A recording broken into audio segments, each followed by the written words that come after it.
Assalomu alaykum aka-ukalar, xo'roz ishqibozlari.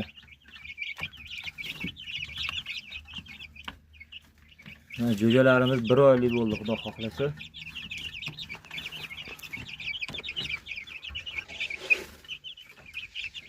Shularga yem beryapmiz og'a.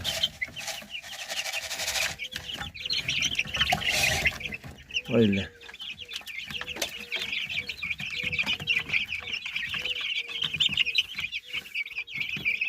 Jo'jalarimiz 1 oylik bo'ldi. Endi qo'ldan kelgancha boqdik.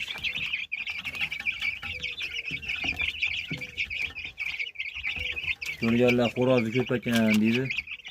To'g'risi ayta olmayapman. Qaysi xo'roz, qaysi magan.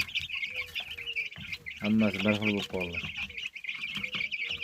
Lekin kundami kimdir to'nkadirgan, to'nka toshini bilyapman men. Naycha. Kunda to'nka.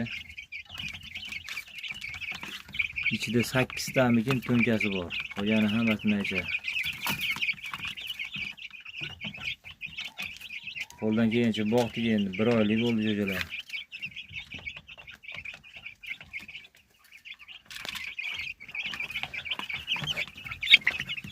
Mana ko'ringlarchi.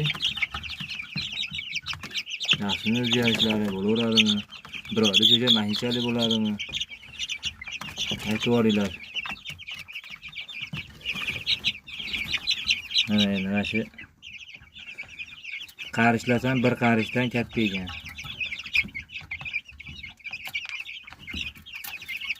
Bir qarishdan katta. Qo'ldan kelgancha boqdik endi mana.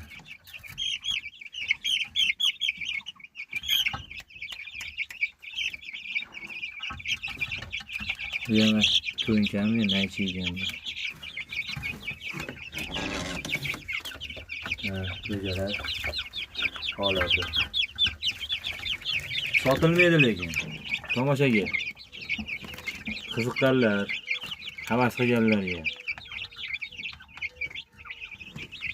Bularga boqinglar deb ham tavsiya qilmaymiz. Boqmanglar deb ham tavsiya qilmaymiz.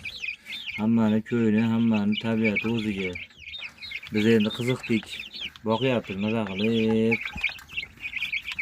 Kimdir itga, kimdir otga, kimdir molga, kimdir shuna xo'rozga, to'qqa qiziqar ekan deyman.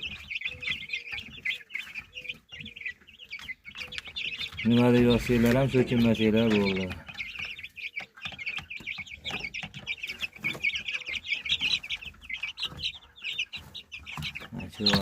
Qo'ldan kelgancha boqyapmiz endi.